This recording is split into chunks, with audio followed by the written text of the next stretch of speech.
नमस्कार, hello money 9 में आप सभी का स्वागत है। मैं हूं सुमित और हफ्ते का दूसरा कारोबारी सत्र भारतीय बाजार आज है तो सुस्त।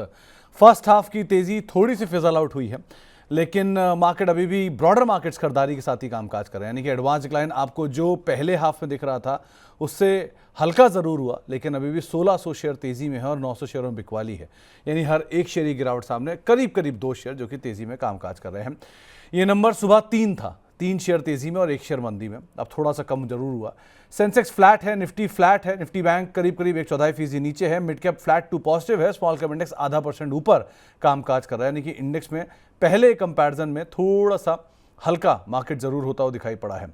सुबह आज एक भी सेक्टर लाल निशान में नहीं था। आज आईटी लीड कर रहा था, लेकिन आईटी की तेजी फिजल आउट हुई, जिसके बाद इंडेक्स के अंदर थोड़ी सी बिकवाली आई। अब मीडिया लीड कर रहा है, ऑटो लीड कर रहा है, फार्मा लीड कर रहा है, लेकिन आईटी तेजी जो फर्स्ट हाफ की थी वो कैरी नहीं कर पाया।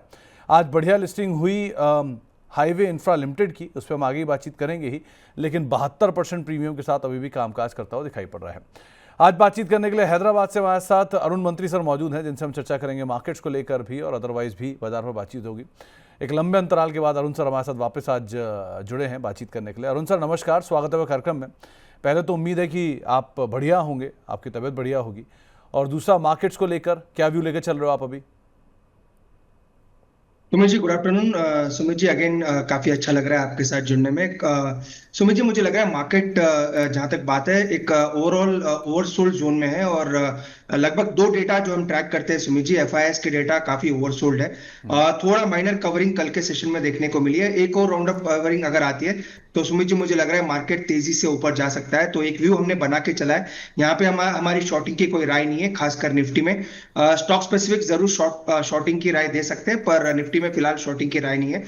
24,400 24,350 सुमित जी, ये मुझे लग रहा है स्ट्रॉन्ग सपोर्ट है मार्केट के लिए, और जब तक ये ब्रीच नहीं करता मार्केट में आपको लॉन्ग साइड रहना चाहिए। कोई इफेक्ट बट कोई दूसरी राय नहीं है। और ऊपर में 24,750 24,900 ये 2 ऊपर में निफ्टी के फिलहाल के लिए टारगेट्स है। तो मुझे लग रहा है सुमित जी निफ्टी हो सकता है कंसोलिडेशन टू पॉजिटिव रहे, और स्टॉक स्पेसिफिक एक्शन काफी रह सकता है। अब दूसरी तरफ निफ्टी बैंक, इसको आप कैसे देख रहे हो कि यहाँ तो शॉर्ट नहीं है, निफ्टी बैंक शॉर्ट दिख रहा है या वो भी बाय ऑन डिप्स है? Sumit ji clear by on dips है, कोई शॉर्टिंग की सलाह निफ्टी बैंक में भी नहीं है। स्टॉप लॉस जरूर लगाना है अगर किसी ने ले रखा है या कोई बुलिश पोजीशन बनाता है तो नीचे में मुझे लग रहा है 54,900 ये एक स्टॉप लॉस होना चाहिए निफ्टी बैंक निफ्टी में। 54,900 का स्टॉप लॉस लगा के आप कोई भी डिप में या करंट लेवल पे भी लॉन्ग करके चल सकते हैं। सुमित जी जो मुझे कवरिंग नजर आएगी बैंक निफ्टी में वो आएगी आपको 55,600 के ऊपर। जैसे ही 55,600 बैंक निफ्टी स्पॉट लेवल में निकालेगा वहां पे आपको कवरिंग देखने को मिल सकती है। तो बैंक निफ्टी पे भी मेरी शॉर्टिंग की सलाह नहीं है। जब तक 54,900 ब्रीच नहीं हो जाता आपको बाय ऑन डिप्स की ही सलाह रहनी चाहिए। ऊपर में 55,600 के ऊपर मुझे लग रहा है मेजर ब्रेकआउट पेंडिंग है। अगर वो हो जाता है तो बैंक निफ्टी में भी कवरिंग आपको देखने को मिल सकती है। ओके, अब एक और सेक्टर को जरा देखना, वो है आईटी। आज थोड़ा सपोर्ट तो इसने दिया मार्केट को, लेकिन सस्टेन नहीं कर पाया। इसे आप कैसे रीड कर रहे हो? मुझे इनफैक्ट आईटी स्टॉक्स को हम ट्रैक कर रहे थे सुबह से, क्योंकि उनमें मोमेंटम दिख रहा था। पर लार्ज कैप आईटी में सुमित जी मुझे लग रहा है ऊपर जाके सेलिंग आने के चांसेस काफी ज्यादा है, क्योंकि इनके स्ट्रक्चर वीक है। और मुझे लग रहा है लार्ज कैप आईटी थोड़ा अंडर परफॉर्म कर सकते हैं, पर मिड कैप आईटी में मोमेंटम काफी अच्छा है। इनफैक्ट जैसे जैसे अपना शो आगे बढ़ेगा सुमित जी 1-2 स्टॉक मैं आपको मिड कैप आईटी से सुझाऊंगा जहाँ पे अच्छा मोमेंटम है और जहाँ पे ट्रेडिंग बेट भी ले सकते हैं। तो निफ्टी आईटी मुझे साइडवेज लग रहा है, खासकर लार्ज कैप आईटी स्टॉक्स थोड़े वीक है। तो अगर किसी को अगर लेना है तो मिड कैप आईटी स्टॉक्स में थोड़ी अपॉर्चुनिटीज नजर आ। ओके, तो थोड़ी बहुत अपॉर्चुनिटी मिड कैप आईटी में नजर आ रही है, लेकिन इंडिसेस पे शॉर्ट ना जाएं, ये एक साफ राय है। कोई भी इंडेक्स में आप बिकवाली ना करें। ऑन डिप्स खरीदारी जरूर कर सकते हैं, लेकिन बिकवाली मत करिएगा। अब जरा निफ्टी के टॉप गेनर लूजर आपकी स्क्रीन पर आते हुए दिखाई पड़ेंगे। आज कहाँ से खरीदारी है, कहाँ से बिकवाली देखने को मिल रही है। इंडिसेस की प्रोमिनेंटली अगर बात किया तो आज ऑटो ने अपका कार्यभार संभाला है। फर्स्ट हाफ में आईटी के हाथ में था ये। मारुति, M&M, हीरो मोटोकॉर्प तीनों के तीनों तेजी में है। टेक महिंद्रा आईटी से जो कि पार्टिसिपेट करता हुआ दिखाई पड़ रहा है। गिरने वाले शेयरों की बात की जाए निफ्टी में तो आज बजाज फाइनेंस जहाँ पर प्रेशर है, HUL में प्रेशर है, ग्रासिम में प्रेशर है और इटर्नल यहाँ पर बिकवाली देखने को मिल रही है। मिड कैप साइड पर खरीदारी वाले शेयरों की बात की जाए तो आज खरीदारी है SJVN में, बायोकॉन में, अदानी टोटाल में और एल्केम लैब में, जहां पर खरीदारी देखने को मिल रही है। बिकवाली वाली साइड पे अगर बात की जाए तो आज एस्ट्रल नंबर्स के बाद टूटा, कल्याण ज्वेलर में बिकवाली है, सोलर इंडस्ट्रीज बिकवाली में है, PB फिनटेक के अंदर बिकवाली देखने को मिल रही है। इसके अलावा आज स्मॉल कैप साइड पर जहां खरीदारी उसमें Sonata software, mid cap IT से, PCBL कल के फॉल के बाद कम बैक, हिमाद्री स्पेशलिटी में तेजी, HBL इंजन में खरीदारी। इसके अलावा बिकवाली वाली साइड की अगर बात की जाए तो आज बिकवाली एक्शन कंस्ट्रक्शन में कॉनकॉल के बाद, अतुल में, पिरामल एंटरप्राइजेज में, एफकॉन्स में एक ऑर्डर कैंसिलेशन की खबर का इम्पैक्ट यहाँ पे दिखाई पड़ रहा है। अरुण सर, आज ऑटो में से मारुति और M&M, इनको आप कैसे रीड कर रहे हो? सुमित जी, मारुति में क्लियर ब्रेकआउट है, कोई इसमें इफेक्ट बट नहीं है, आज काफी वॉल्यूम्स के साथ इनफैक्ट ऊपर गया है, तो मुझे लग रहा है मारुति क्लियर बुलिश बेट है और इसको बाय करके चल सकते हैं। 12,800 के आसपास है, थोड़ा और नीचे मिलता है तो वेल एंड बेट अच्छी एंट्री हो सकती है। 12,800 के नीचे मिलता है तो 12,600 के स्टॉप लॉस के साथ बाय करना चाहिए और 13,000 से 13,150 ये दो टारगेट्स रहेंगे। इनफैक्ट सुमित जी, इसी सेक्टर में मुझे लग रहा है आयशर मोटर्स में अभी ब्रेकआउट पेंडिंग है, तो आयशर मोटर्स पे भी आप नजर रख के चल सकते हैं। 3-4 दिन से कंसोलिडेट कर रहा है, पर आयशर मोटर में मुझे लग रहा है पोटेंशियल ब्रेकआउट आ सकता है, तो 55,550 के स्टॉप लॉस के साथ आयशर मोटर को ही बाय करके चल सकते हैं। तो अगर आयशर और हीरो में से किसी एक को चुनना हो तो कौन सा ऑप्ट करोगे आप? मुझे मैं प्रिफर करूंगा आयशर के साथ ही जाए। हीरो भी अच्छा है पर हीरो अभी भी थोड़ा स्ट्रक्चर साइडवेज है, डेफिनेटली मोमेंटम अच्छा है पर Eicher Motors clear up trend में है और बुलिश ब्रेकआउट के आसपास है, तो आयशर मोटर्स मेरा एक पिक रहेगा। इनफैक्ट सुमित जी, इसी सेक्टर में मेरी बजाज ऑटो पे भी नजर है। बजाज ऑटो आज ब्रेकआउट के संकेत आए थे मॉर्निंग में, पर अगेन थोड़ा नीचे आ चुका है, तो बजाज ऑटो में भी अगर ब्रेकआउट आता है तो आयशर मोटर्स के बाद बजाज ऑटो भी एक अच्छा रिस्क रिवॉर्ड दे रहा है, तो बजाज ऑटो पे भी मेरी नजर है, तो प्रेफरेबली फिलहाल के लिए आयशर मोटर के साथ ही जाना चाहिए। ओके, तो आयशर मोटर एक प्रेफरेबल पे बेट हो सकता है, इसके ऊपर आप नजर रखें। दो बजाज भी अच्छा है, हीरो भी अच्छा है, लेकिन प्रेफरेबल बेट जो है वो आयशर मोटर रहेगा। चलिए, अब सवाल जवाब का सिलसिला शुरू करेंगे और बातचीत करेंगे सवालों पर, लेकिन उससे पहले अगर आपका भी कोई सवाल है, आप भी कोई भी सवाल पूछना चाहते हैं अरुण सर से, तो आप हमारे साथ जुड़ सकते हैं। 9311211874 ये हमारा व्हाट्सएप नंबर है। इसके अलावा money9query@tv9.com ये हमारा ईमेल आईडी है, जिसके जरिए भी आप इस कार्यक्रम का हिस्सा बन सकते हैं, और साथ ही साथ ट्विटर, फेसबुक, यूट्यूब, इंस्टा, आप इन पर भी हमारे साथ जुड़ सकते हैं। और अगर आप मेंबर्स के थ्रू ऑप्ट करना चाहते हैं तो 3 मेंबरशिप प्लान भी आपकी स्क्रीन पर हैं, आप इनमें से कोई भी ऑप्ट कर सकते हैं और इसके हिसाब से भी जुड़कर सीधे सीधे इस कार्यक्रम का हिस्सा बन सकते हैं। सबसे पहला सवाल जो आया है वो सुनीता चतुर्वेदी जी का है। ये पूछ रहे हैं कि तिलक नगर इंडस्ट्रीज को लेकर आप क्या राय रखते हो? एक अच्छी तेजी इसने हाल में दिखाई भी थी, एक एक्विजिशन किया, फंड रेजिंग हुई, उसके बाद थोड़ा शांत हो गया, आज मोमेंटम में आया है, क्या किया जाए?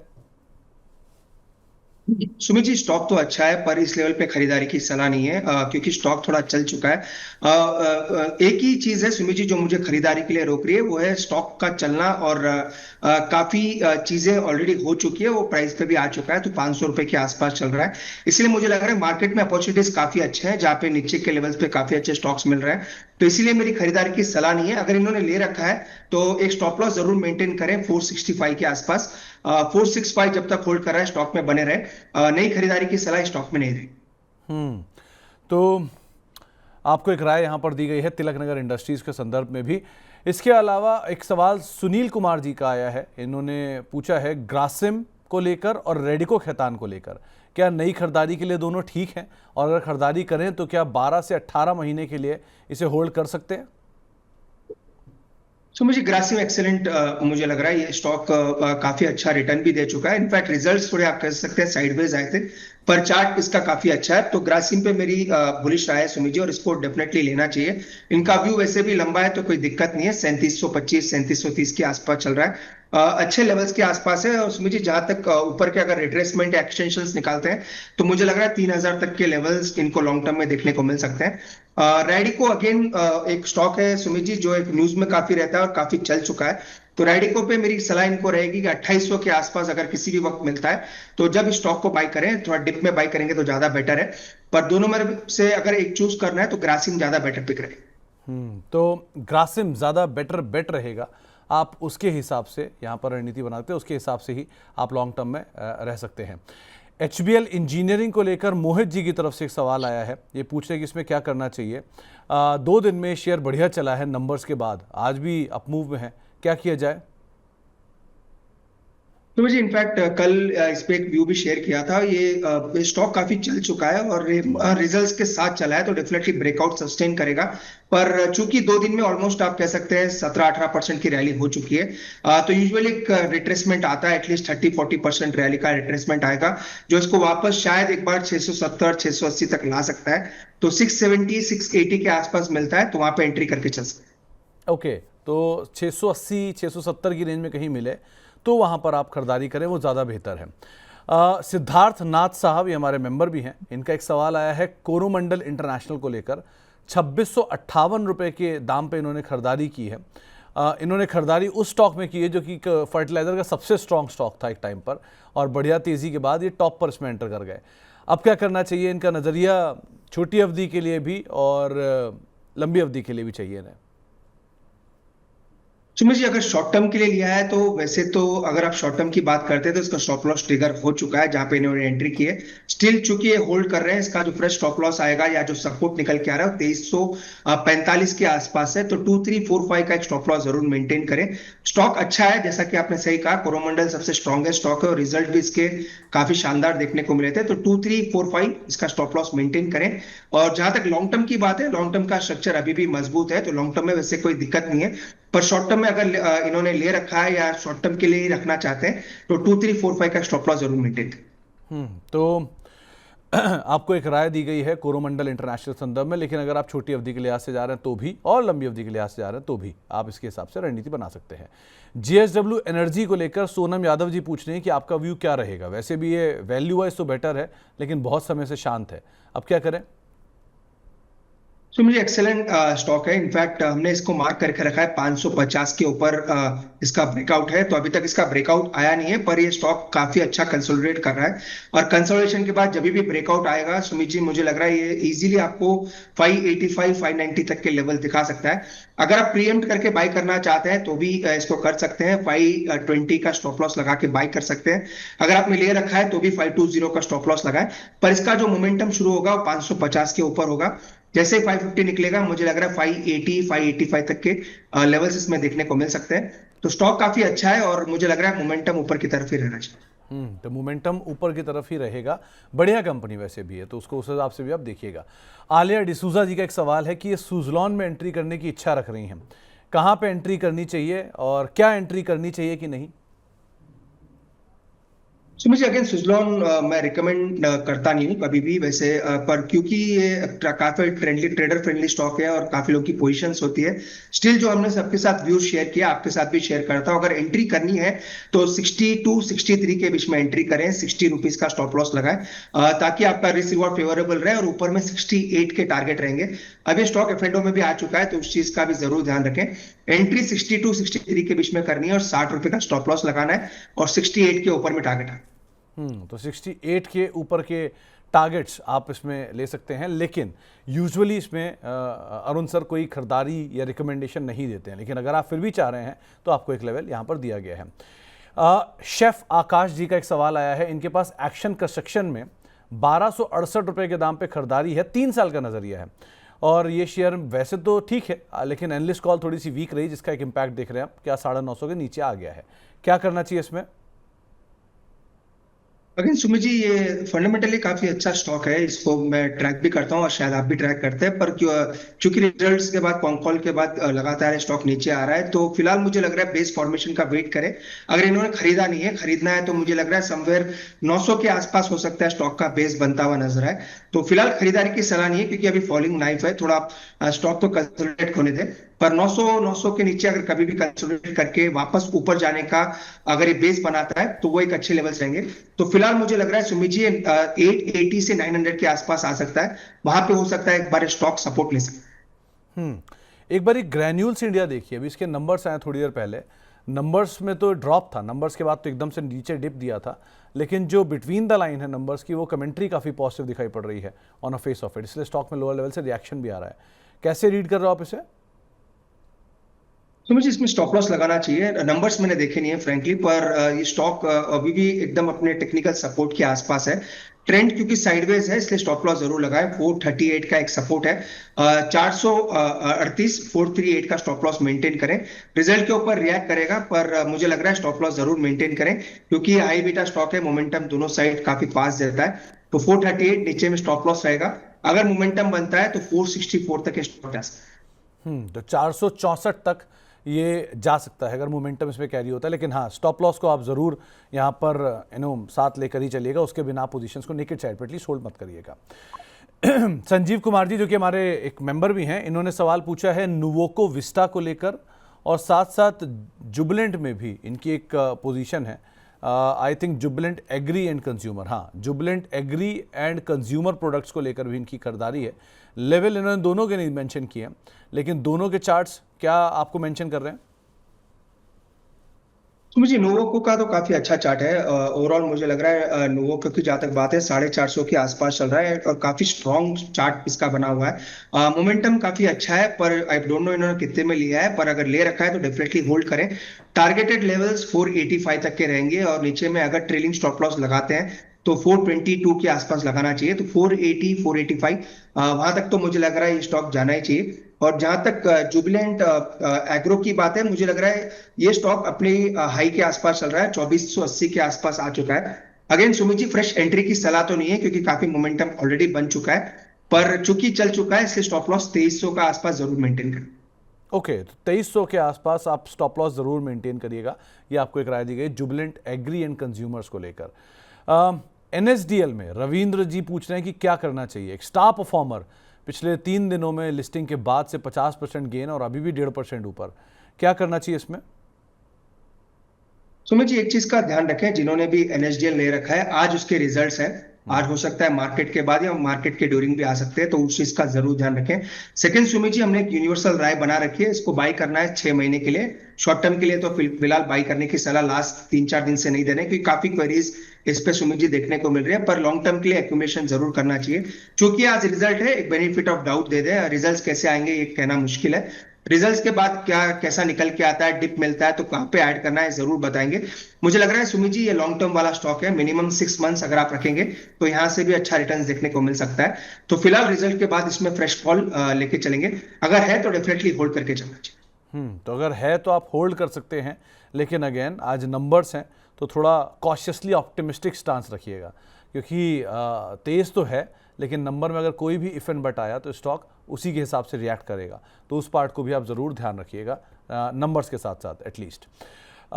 आगे बढ़ते हैं और एक सवाल आया है कल्याण ज्वेलर्स को लेकर कि क्या कल्याण ज्वेलर में एंट्री करनी चाहिए, क्योंकि कल्याण एंट्री की हुई है, करना चाह रहे लिखा नहीं है, लेकिन क्या करा जाए कल्याण ज्वेलर्स में? तो मुझे बिल्कुल एंट्री करने की सलाह नहीं है। इनफैक्ट ये स्टॉक मुझे लग रहा है थोड़ा वीकनेस काफी दिखा रहा है, तो कल्याण ज्वेलर्स में तो एंट्री करने की सलाह नहीं है। फिलहाल अवॉइड करें, क्योंकि मुझे लग रहा है स्टॉक में ब्रेकडाउन के संकेत है। अगर मोमेंटम नीचे की तरफ बनता है तो 500 तक ये जा सकता है, और 500 के नीचे जाएगा तो वैसे ही फ्री फॉल है। तो कल्याण ज्वेलर्स में सुमित जी फिलहाल एंट्री की सलाह नहीं। तो फिलहाल आप एंट्री ना करें, आपको एक राय दी गई है कल्याण ज्वेलर के संदर्भ में। लाइफ स्टूडियो के हैंडल से एक सवाल आया है, स्ट्राइड्स फार्मा पे सवाल पूछ रहे हैं। इन्होंने 937 रुपये के दाम पर 1200 शेयर ले रखे हैं और ई क्लर्क्स में भी करीब करीब 3900 रुपये के दाम पे खरीदारी कर रखी है। क्या ई क्लर्क्स आपकी वो मिड कैप आईटी की लिस्ट में फिट बैठता है? और दूसरा ये स्ट्राइड्स फार्मा क्या करें इसमें? सुमित जी, इक्लर्स पे भी मेरी नजर है, पर इक्लर्स का चार्ट वैसा नहीं है सुमित जी जहाँ पे आप कॉन्फिडेंटली एंट्री कर दें, क्योंकि काफी हाइस के आसपास चल रहा है, तो यहाँ से रिस्क रिवॉर्ड फेवरेबल नहीं है। पर काफी एक्सेलेंट चार्ट है, और मुझे मेरा ये कहना नहीं कि यहाँ से गिर जाएगा, या फिर यहाँ से काफी अच्छा कर सकता है, पर फ्रेश एंट्री के लिए मुझे लग रहा है और भी काफी विकल्प है। फिर भी अगर इन्होंने ले रखा है तो डेफिनेटली होल्ड करें, यहाँ से भी स्टॉक काफी अच्छा कर सकता है। 4220 4240 तक के टारगेट्स इसमें भी निकल के। ओके, और स्ट्राइड्स को लेकर कोई राय? स्ट्राइक का चार्ट अच्छा है, इनफैक्ट आज एक ब्रेकआउट को टेस्ट करने के बाद ब्रेकआउट वापस रिवर्सल देने के संकेत दे रहा है, तो डेफिनेटली होल्ड करना चाहिए। शायद इन्होंने बाई करके रखा है, नीचे में 795 का स्टॉप लॉस मेंटेन करें। एग्जैक्टली 100 मूविंग एवरेज से ये ऊपर जा रहा है, यहाँ से मुझे लग रहा है 850 860 तक तो ये डेफिनेटली मोमेंटम बनाएगा, तो 795 का स्टॉप लॉस मेंटेन करें और 860 का ऊपर में टारगेट है। 860 का ऊपर में टारगेट, और आप होल्ड कर सकते हैं स्ट्राइड्स फार्मा को भी। एक सवाल आया है जेके टायर पे, सचिन जी का सवाल है, इसमें क्या करना चाहिए? 345 रुपए के दाम पे खरीदारी है उनकी। सुमित जी, स्टॉक का चार्ट वैसे साइडवेज हो चुका है। इनफैक्ट आज ब्रेकडाउन के संकेत भी जरूर देखने को मिल रहे हैं, पर इसका जो इमीडिएट सपोर्ट है वो 304 305 के आसपास है। ब्रेकडाउन वैसे 335 के नीचे ही हो चुका है और कंटिन्यूअस वहां से सस्टेन कर रहा है। तो 305 का एक स्टॉप लॉस जरूर मेंटेन करें, अगर अगर इन्होंने बाई करके रखा है।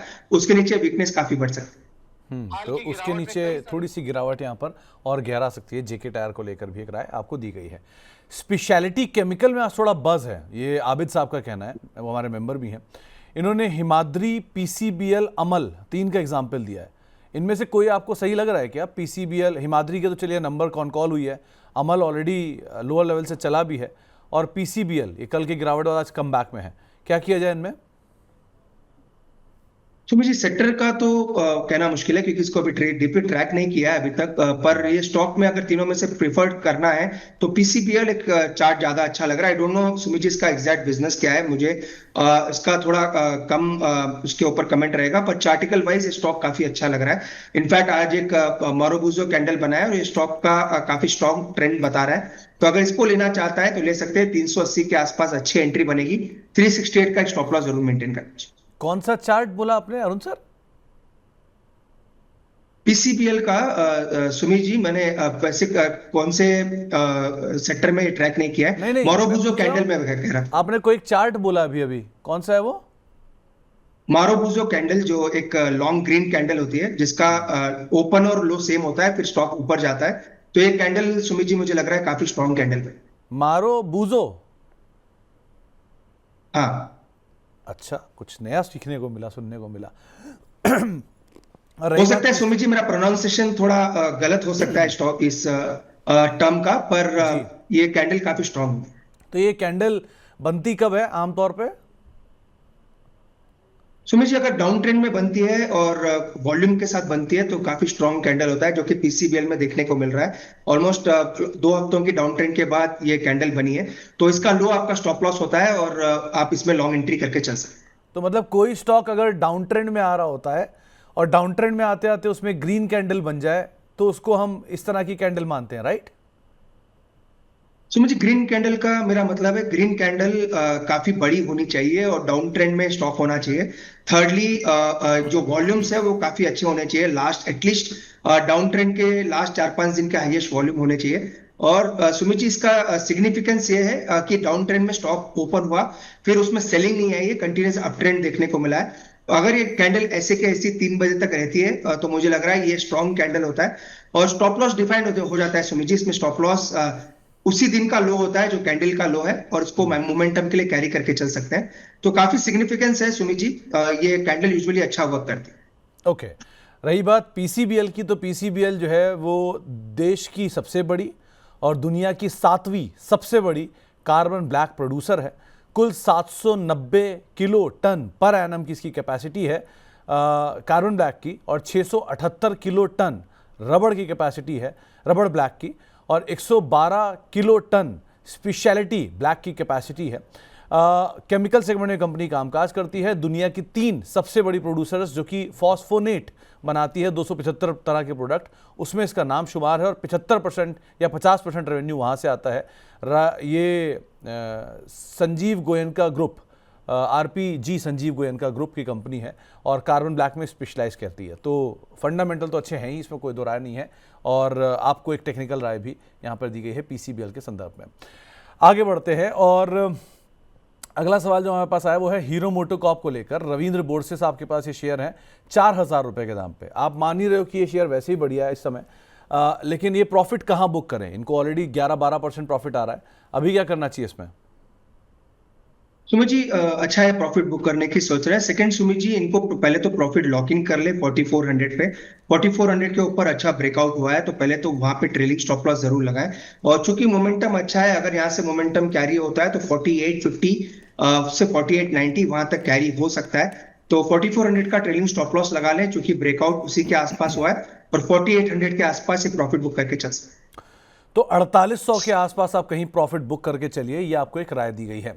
गोकुल एग्रो रिसोर्सेज के बारे में आनंद जी पूछ रहे हैं। इन्होंने 354 शेयर ले रखे हैं 313 रुपए के दाम पर।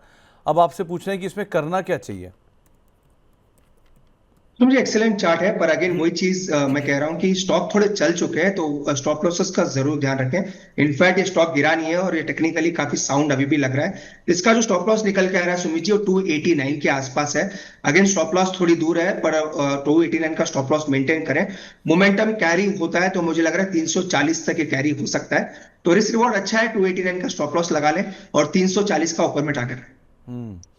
तो 340 के टारगेट्स यहाँ पर आप देख सकते हैं। और रही बात नंबर्स की, तो अब तक इसके नंबर्स तो नहीं आए हैं।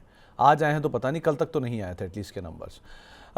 इसके आगे अब अगले सवाल की तरफ बढ़ते हैं। संजीव कुमार साहब का एक सवाल आया है जुआरी एग्रो और एसपीएमएल इंफ्रा को लेकर।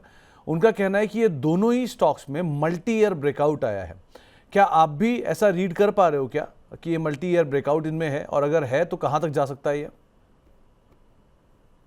तो सुमित जी, इन्होंने एकदम सही कहा। जुआरी एग्रो में तो मल्टी ईयर ब्रेकआउट है। इनफैक्ट 2018 के हाईज निकले हैं, तो एक्सेलेंट इनकी रीडिंग भी है और एटलीस्ट काफी अच्छी तरह से ट्रैक कर रहे हैं। दूसरा स्टॉक तो मैं सुन नहीं पाया, पर जुआरी एग्रो में अच्छा ब्रेकआउट है। मुझे लग रहा है मल्टी ईयर जो ब्रेकआउट आया है वो आप कह सकते हैं सितंबर 2018 के हाईज निकल चुके हैं। वो निकला है ऑलमोस्ट, आप कह सकते हैं 3 दिन पहले या फिर 3 हफ्ते पहले, जो 1 अगस्त के आसपास ही शायद निकल चुके हैं। तो मुझे लग रहा है इनकी रीडिंग सही है और यहाँ से स्टॉक 420 425 तक जा सकता है। 420 425। एसपीएमएल दूसरा नाम था। अरुण सर, एसपीएमएल को आप कैसे देख रहे हो? एसपीएमएल में भी ब्रेकआउट है। इनफैक्ट ये ब्रेकआउट अभी कंफर्म नहीं हुआ है। 2024 की हाई निकलना अभी बाकी है। निकलने के बाद वापस उसी के आसपास ट्रेड कर रहा है, पर 300 के ऊपर ये ब्रेकआउट कंफर्म हो जाएगा। तो इसमें भी ब्रेकआउट जरूर है। अगेन सुमित जी, इसको खरीदने की सलाह नहीं है क्योंकि ये ट्रैकिंग में आता नहीं है, पर अगर ले रखा है तो 260 का स्टॉप लॉस जरूर मेंटेन करें। तो 260 का एक स्टॉप लॉस मेंटेन करके ही आप कॉल लीजिएगा। सना शेख जी के पास देवयानी इंटरनेशनल के शेयर हैं 180 रुपए के दाम पर। करना क्या चाहिए? तो मुझे अगेन देवयानी का चार्ट साइडवेज है, 154 के आसपास चल रहा है। 180 के शायद इन्होंने बाई किए हैं, तो नीचे में जो सपोर्ट है 145 के आसपास है। 145 सुमित जी इसलिए इंपॉर्टेंट है क्योंकि ऑलमोस्ट मार्च 2024 तक के लोस 142 के आसपास है। तो थोड़ा नीचे लगा ले, 142 का स्टॉप लॉस बैठेगा। तो 142 का स्टॉप लॉस साथ होल्ड करें। स्टॉप लॉस थोड़ा दूर है, पर उसी का स्टॉप लॉस लगाना चाहिए। तो देवयानी इंटरनेशनल को लेकर राय दी गई है। एक सवाल आया है टेक्निकल फनी के हैंडल से। इनफैक्ट सवाल था ये KYC, इन्होंने KYC इंडस्ट्रीज के शेयर ले रखे हैं। आप ट्रैक कर पा रहे हो क्या स्टॉक को, KYC इंडस्ट्रीज? इनफैक्ट ये तो मुझे एक सेकंड मैं भी एक बार चेक कर लेता हूँ। नहीं, इन्होंने पता नहीं कौन से शेयर का नाम लिखा है जो मेरे को ही नहीं दिखा। KC इंडस्ट्रीज, सॉरी, KYC नहीं है, KC, KAYCEE इन्होंने पूछा है। सो KC इंडस्ट्रीज के ऊपर कोई टिप्पणी कर पाओगे क्या आप? सुमित जी, अगेन स्टॉक पे भी ट्रैकिंग नहीं है, पर BSE में लिस्टेड है, शायद NSE में है भी नहीं। 1195 के आसपास चल रहा है। सुमित जी 1195 के आसपास ये स्टॉक चल रहा है। इसका सपोर्ट सुमित जी 1040 के आसपास है। पर कोई फंडामेंटल राय तो वैसे भी नहीं है सुमित जी, और टेक्निकली भी मैंने चार्ट आज इसका पहले फर्स्ट टाइम ही देखा है। तो 1040 का एक सपोर्ट है, तो उसका स्टॉप लॉस लगा के चल सकते हैं। बाकी ट्रेंड अभी भी इसका neutral to sideways. Okay, volume वैसे ही थिन होता है, तो ऐसे स्टॉक में जो विंडो रहती है बाय सेल की, जिसे हम डेप्थ कहते हैं, वो भी बहुत ज़्यादा आपको मिलेगी। तो इस चीज़ को भी आप ध्यान रखना। बातचीत करने के लिए अगले दर्शक हमारे साथ मौजूद हैं। दुर्गेश शर्मा साहब हैं दिल्ली से। शर्मा साहब नमस्कार। नमस्कार सर। नमस्कार। नमस्कार शर्मा साहब, क्या सवाल आपका? सर मेरा सवाल 2 शेयर पे है, कोपरान और पैरा केबल पे। ओके, किस भाव पे खरीदारी है आपकी कोपरान मेरे पास 11,000 शेयर हैं 174 पर। ओके, और पैरा केबल 2000 है 55 पर। आपने कोपरान के 11,000 शेयर ले रखे हैं? हाँ जी, मैं इसमें एक बार और भी प्ले कर चुका हूँ। 180 पे खरीदे थे और 295 पे मैंने सेल आउट किए थे। ठीक है, तो अब आपने 180 में लिया मैंने ये दोबारा से 174 पे लिए हैं। ओके, और टाइम फ्रेम क्या रखते हो आप इसमें? 200, मेरा कोई टाइम ड्यूरेशन नहीं है, 2 साल 3 साल 4 साल, जब तक मेरा टारगेट नहीं आएगा। ओके, तो क्या करना चाहिए इसमें अरुण सर? कोपरान के 174 रुपये के दाम पे इन्होंने शेयर खरीद रखे हैं और 11,000 शेयर हैं। एक ही कहना है कि जब तक इनका टारगेट नहीं आएगा तब तक नहीं बेचेंगे। और दूसरा पैरा केबल करीब 2,000 शेयर है 55 रुपये के दाम पे। क्या करना चाहिए इन दोनों में? लेकिन सुमित जी ये दोनों स्टॉक के अगर चार्ट देखते हैं, प्योर चार्टिकली अगर मैं बात करूं तो दोनों चार्ट साइडवेज है। इनफैक्ट अपने सपोर्ट्स के आसपास जरूर आया पर कोई स्ट्रेंथ अभी भी नहीं है। जहां तक पैरा केबल की बात है 45 के आसपास सपोर्ट है, तो उसका स्टॉप लॉस इनको मेंटेन करना चाहिए। अगेन इनका व्यू लंबा है सुमित जी, तो एक फंडामेंटल राय जरूर लें। शायद इन्होंने फंडामेंटल्स देख के या किसी की राय पे जरूर लिए होंगे। तो 45 का एक स्टॉप लॉस टेक्निकली तो बैठता है, पर फंडामेंटली जरूर इनको एक बार स्टॉक पे जरूर राय लेनी चाहिए। कोपरान की जहां तक बात है सुमित जी, कोपरान का जो ओवरऑल स्ट्रक्चर है वो भी साइडवेज है। 149 के आसपास बड़ा सपोर्ट है, वो शायद वो ब्रीच ना हो। और तो जब तक वो 149 के ऊपर है स्टॉक में बने रहे, 149 के नीचे जाता तो वीकनेस काफी बढ़ सकती है। तो आपको एक राय कोपरान के संदर्भ में भी दी गई है। और पैरा केबल ये कैसा देख रहे हो आप? सुमित जी, पैरा केबल्स की मैंने बात की, 45 का एक स्टॉप लॉस लगाना चाहिए। 45 इसके रिसेंट लोज है। मैं इनको फंडामेंटल राय लेने की भी एक सलाह जरूर दूंगा अगर कभी भी मौका मिले, क्योंकि स्टॉक को टेक्निकली अगर देखते हैं तो कोई मोमेंटम नहीं है, वॉल्यूम्स भी नहीं है। चूंकि इनका व्यू लंबा है तो इसलिए फंडामेंटल राय जरूर लें, पर टेक्निकली मुझे लग रहा है 45 का एक स्ट्रॉन्ग सपोर्ट है। उसके नीचे जाएगा तो वीकनेस काफी बढ़ सकती है। तो 45 एक सपोर्ट है, उसके नीचे थोड़ी वीकनेस गहरा सकती है। आप फिर भी वही फंडामेंटली स्टॉक को जरूर देखिएगा। दुर्गेश जी, रीना आहूजा जी का एक सवाल आया है आइडिया फोर्ज पर। इन्होंने 360 रुपए के दाम पे खरीदारी कर रखी है, इसमें क्या राय रखते हो Arun sir? Sumit ji, idea force पे मेरी बुलिश राय नहीं है। स्टॉक एकदम साइडवेज है और काफी मोमेंटम फिजर आउट स्टॉक में हुआ है। आई डोंट नो, शायद इनका प्राइस मेरे से मिस हो गया, पर इसका सपोर्ट जो है सुमित जी वो 390 से 400 के आसपास है। तो 390 400 के आसपास एक सपोर्ट है, तो उसी का स्टॉप लॉस आप माने, या फिर आप कह सकते हैं 400 के आसपास एक नीचे में एक सपोर्ट जरूर बनाए। अगर मोमेंटम कैरी होता है तो 500 तक कैरी हो सकता है। तो उछाल जब भी मिलता है तो एक बार का एग्जिट करने की सोचें, और नीचे में 400 रुपए के आसपास एक स्टॉप लॉस जरूर मेंटेन करें। तो 400 के आसपास नीचे एक स्टॉप लॉस जरूर मेंटेन करें। आपकी खरीदारी से वैसे भी ऊपर का लेवल है, सो आप कैरी कर सकते हैं, लेकिन उस स्टॉप लॉस के साथ ही आप अपनी पोजीशंस को होल्ड करिएगा। सुशील अग्रवाल साहब के पास हिंदुस्तान कॉपर है, 245 रुपए के दाम पे खरीदारी है। इसको आप कैसे रीड कर रहे हो अभी? तो मुझे एग्जैक्टली सपोर्ट पे है, तो फिलहाल एग्जिट की सलाह नहीं है। यहाँ से बाउंस करने के चांसेस काफी ज्यादा है। तो 234 के नीचे जाता है तभी इसको एग्जिट करना है, तो होल्ड करें। 234 का स्टॉप लॉस लगाएं और 255 260 तक के टारगेट है। तो 255 260 तक के टारगेट्स हिंदुस्तान कॉपर में आते हुए दिखाई पड़ सकते हैं। अशोक देवनाथ साहब पूछ रहे हैं कि shipping corporation of India 263 share है, 230 रुपए के दाम पे इनकी खरीदारी है। क्या ये एवरेज करें अभी 200 रुपए 204 के आसपास? तो मुझे एवरेज करना चाहे तो कर सकते हैं, क्योंकि अपने सपोर्ट के आसपास है। पर एक चीज का जरूर ध्यान रखें, अगर आप एवरेजिंग कर रहे हैं, एक तो आपकी क्वांटिटी बढ़ जाएगी और रिस्क भी बढ़ जाएगा। तो स्टॉप लॉस जरूर यूज करें। 198 का स्टॉप लॉस लगा के एवरेज कर सकते हैं। चूंकि सपोर्ट पे है इसलिए एवरेज करने की सलाह डेफिनेटली रहेगी, पर 198 का एक स्टॉप लॉस जरूर मेंटेन करें। 198 का एक स्टॉप लॉस आप जरूर यहां पर मेंटेन करिएगा। एक स्टॉक और देखिए अरुण सर, वो है एल्केम लैब। अभी अभी इसके भी नंबर्स आए हैं और नंबर्स तो इसके अच्छे दिख रहे हैं, एबिटा फ्रंट पर भी और ऑपरेटिंग परफॉर्मेंस फ्रंट पे भी। मार्जिन भी अच्छा है, 20 से बढ़ के 22% मार्जिन है। स्टॉक में स्पाइक भी आया है। टेक्निकली सिर्फ टेक्निकली कैसे देख रहे हो आप इसे? तो मुझे टेक्निकली तो काफी साउंड लग रहा है। इनफैक्ट मोमेंटम जिस हिसाब से आया है, अगर ये कैरी होता है और 5100 के ऊपर निकल जाता है जन, तो इसमें एक बड़ा ब्रेकआउट कंफर्म हो जाएगा।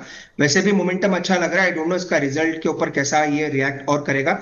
वो मोमेंटम अच्छा है और 5100 के ऊपर काफी तेजी से और ऊपर जा सकता है। तो आपको एक राय एल्केम लैब के संदर्भ में दी गई है। ये डे हाई के आसपास भी कामकाज कर रहा है नंबर्स के बाद, लेकिन स्टॉप लॉसेस को आप जरूर कैरी करना, आप जो भी पोजीशंस अपनी लेकर चल रहे हैं उसके अंदर, कि नंबर के रिएक्शन आमतौर पे बहुत ही तेज होते हैं, या तो ऊपर या नीचे। इसके अलावा एक सवाल आया है जीनस पावर पर 382 रुपए के दाम पे खरीदारी है, इसमें क्या करना चाहिए? नंबर्स भी आए थे जीनस पावर के, अच्छे नंबर थे, लेकिन बाकी अदरवाइज ये थोड़ा सा कूल ऑफ हुआ नंबर्स के बाद, क्योंकि कुछ केसेस भी चल रहे हैं इनके ऊपर। लेकिन आप कैसे देख रहे हो इसे? तो मुझे होल्ड करना चाहिए। अगर किसी ने ले रखा है 340 का एक स्टॉप लॉस मेंटेन करें। रिजल्ट अच्छे थे सुमित जी, रिजल्ट के बाद स्टॉक चला भी है और 340 का एक सपोर्ट ऑलरेडी बन चुका है। क्योंकि अभी कोई मोमेंटम नहीं है, इसलिए फ्रेश खरीदारी की सलाह नहीं है। मोमेंटम आएगा तब जरूर इसमें एक व्यू बना के चलेंगे। फिलहाल 340 इसका एक स्टॉप लॉस मेंटेन करना चाहिए। अगर किसी ने ट्रेडिंग या थोड़े बहुत शॉर्ट टर्म पर्सपेक्टिव से लिया है, 340 के नीचे चार्ट में वीकनेस काफी बढ़ सकती है। तो 340 के नीचे इसमें थोड़ी चार्ट में वीकनेस और गहरा सकती है। एक सवाल आया है राम किशोर सिंह साहब का, हमारे मेंबर भी हैं। इन्होंने पूछा है कि सोम डिस्टिलरीज के नंबर कैसे हैं। ये नंबर तो इसके ठीक आए हैं, लेकिन ऑब्वियसली शेयर चला बहुत है, सो इसलिए भी हल्का हो रहा है। 3 महीने का नजरिया, इनकी 156 रुपए के दाम पे खरीदारी है, क्या किया जाए? तो मुझे नंबर्स तो अच्छे हैं, जो आपने सही कहा, ये चला भी अच्छा है और जिस हिसाब से चार्ट है, चार्ट अभी भी मजबूत है। पर एक प्रॉफिट बुकिंग ड्यू है, हो सकता है अभी वो आपको देखने को मिल रही है। उस प्रॉफिट बुकिंग में स्टॉक आपको वापस 135 138 तक जाता हुआ नजर आ सकता है। चूंकि स्टॉक के रिजल्ट्स अच्छा है और रिजल्ट के बाद एक बेरिश बार बना है, जो कि इंगल्फ पूरे कैंडल्स को कर रहा है। तो उस हिसाब से लग रहा है मेरे को और एक राउंड ऑफ सेलिंग आ सकती है। 135 138 तक एक बार का स्टॉक फिसल सकता है, तो उस चीज के लिए आपको तैयार रहना है। बाकी लॉन्ग टर्म चार्ट अभी भी काफी अच्छा है। तो लॉन्ग टर्म चार्ट तो इसका बेटर साइड पे दिख रहा है, लेकिन थोड़ा सा नंबर्स के बाद प्रॉफिट टेकिंग की चपेट में, ऑब्वियसली चला बहुत है तो उसके हिसाब से भी अब नंबर्स के बाद बिकवाली आते हुए दिखाई पड़ रही है। शौर्य साहब पूछ रहे हैं कि विप्रो और एफकॉन्स क्या ये दाम पर खरीदने लायक हो गया है? हाँ, तो क्या टारगेट, क्या स्टॉप लॉस? तो मुझे विप्रो एपकॉन्स दोनों के चार्ट वीक है, तो फिलहाल तो खरीदारी की सलाह नहीं है, क्योंकि ट्रेंड काफी नीचे का है। फिर भी अगर विप्रो को अगर आप लेना चाहते हैं तो मुझे लग रहा है आपको और थोड़ा नीचे 235 के आसपास खरीदना चाहिए। 235 इसका मंथली ईयरली सपोर्ट है, तो 235 234 के आसपास मिलता है तो बाई करना चाहिए। स्टॉप लॉस अगर लगाना चाहे तो 225 का लगा के रखें। 235 एक अच्छा एंट्री जोन रहेगा। एपकॉन्स फिलहाल के लिए अवॉइड करना चाहिए। एफकॉन्स फिलहाल आप अवॉइड करके चलिए। आईटी पे आपको राय दी गई है, खरीदारी कर सकते हैं। मिड कैप आईटी पे आपने 2-3 नाम मेंशन किए थे अरुण सर, कौन कौन से रहेंगे वो जहां पर आपकी नजर अदरवाइज? सुमित जी, दो स्टॉक है। एक तो एलटीआई माइंट्री, मुझे लग रहा है काफी स्ट्रॉन्ग स्ट्रक्चर है। ये स्टॉक काफी बड़ा आउट परफॉर्मेंस दिखा सकता है। 5110 115 के आसपास चल रहा है, तो ये स्टॉक पे जरूर नजर रहनी चाहिए। अगर ट्रेडिंग पर्सपेक्टिव से लेना है तो भी लेके चल सकते हैं। 5050 इसका स्टॉप लॉस रहेगा और 5300 तक के टारगेट रहेंगे। सुमित जी, दूसरा स्टॉक जो मुझे अच्छा लग रहा है वो है जेंसा टेक। 807 के आसपास ये स्टॉक चल रहा है। ये स्टॉक भी मुझे लग रहा है धीरे धीरे आपको ऊपर के लेवल दिखा सकता है। स्टॉप लॉस काफी छोटा है 790 का। 805 या 807 के आसपास चल रहा होगा। सुमित जी, इसको बाई करें। 845 तक के टारगेट ऊपर में रहेंगे। और सुमित जी, एक डिस्क्लेमर है, मॉर्निंग इसको एक हमने एक रिकमेंडेशन के तौर पर शेयर करके भी रखा है। ओके। एक गड़िया मीटा जी का एक सवाल है, ये हमारे मेंबर भी हैं। इन्होंने एचबीएल इंजन बाय कर रखा था 712 रुपये पर। आपने 690 का एक स्टॉप लॉस बताया है, 692 आ चुका है। सो क्या ये अपना स्टॉप लॉस लेकर मतलब यहीं पे ट्रिगर करा लें, निकल जाएं, या वेट करें 690 का क्लोजिंग बेसिस पे कहीं लॉस मतलब बंद होने पे इसका? सुमित जी, अगर इंट्राडे की जहां तक बात है, 690 का एक सपोर्ट है, तो वो स्टॉप लॉस इनको लगा के रखना चाहिए सिस्टम में। अगर थोड़ा बहुत अगर आप मॉडिफाई करना चाहे तो आज का लो का लगा लें 687, वो क्योंकि इंट्राडे पर्सपेक्टिव की बात है। पर ट्रेंड काफी मजबूत है। मैंने ऑलरेडी कहा सुमित जी, इसको डिप में बाई करना है। डिप 680 670 के आसपास मैंने कहा वहां पे आएगा तो काफी अच्छा एंट्री लेवल होगा। पर शायद चूंकि इन्होंने बाई कर लिया है, इसलिए 687 या 690 अपने रिस्क रिवॉर्ड के हिसाब से इसका स्टॉप लॉस जरूर मेंटेन करें। ओके। एक सवाल राम कुमार जी का भी आया है। ये पूछ रहे एमएम फोर्जिंग, वैसे तो पीसीबीएल ही पूछा है, लेकिन पीसीबीएल में हम ऑलरेडी डिस्कशन कर चुके हैं। सो एमएम फोर्जिंग को आप कैसे देख रहे हो? मुझे अगेंस्ट चार्ट तो काफी वीक है। रोनोस का रीजन क्या है इतना लगातार स्टॉक गिर रहा है? कभी ट्रैकिंग में आता भी नहीं है। और इनफैक्ट आज सुमित जी ये आप कह सकते हैं अप्रैल के लोज के आसपास है। तो शायद इन्होंने बाई किया है, नहीं किया है, कहना मुश्किल है, पर स्टॉक पे वीकनेस है। अगर नहीं किया है तो बेटर है स्टॉक को अवॉइड करके ही चलें। नहीं किया तो आप बेटर अवॉइड करके चलिए स्टॉक को, ये एक राय आपको दी गई है। अरिहंत जी का एक सवाल है, आपके बड़े प्रशंसक भी हैं, फैन भी हैं। ये पूछ रहे हैं जेके टायर 380 पे लिया हुआ है, थोड़ी पहले बात हो भी रही थी इस पर, लेकिन इनकी कॉस्ट में पूछ रहे हैं कि क्या एवरेज कर सकते हैं यहाँ पे? सुमित जी, अगर एवरेज करना चाहे तो थोड़ा वेट करें, क्योंकि चार्ट अच्छा है, ऐसा नहीं कि चार्ट में कोई बुराई है। तो एवरेजिंग की फिलहाल सलाह नहीं है, क्योंकि फॉलिंग नाइफ है अभी। अभी कोई सपोर्ट मिला नहीं है स्टॉक को। जब भी सपोर्ट लेगा, एक ग्रीन कैंडल बनेगी, वापस रिवर्सल आएगा, तभी आपको एवरेज करना चाहिए। तो फिलहाल तो कोई एवरेजिंग की सलाह नहीं है। इनफैक्ट अभी वेट करें, क्योंकि अगर एवरेज करना चाहे तो अच्छे लेवल्स और शायद इनको मिल सकते हैं। तो फिलहाल एवरेजिंग जेकेटार में नहीं करें, थोड़ा वेट एंड वॉच करके चलें। तो थोड़ा मतलब आप एवरेज अभी ना करें, थोड़ा वेट कर लें और उसके बाद फिर आप यहाँ पर निचले स्तरों पर फर्दर ऐड कर सकते हैं। अभी के लिए एटलीस्ट आप वेट करके चल सकते हैं।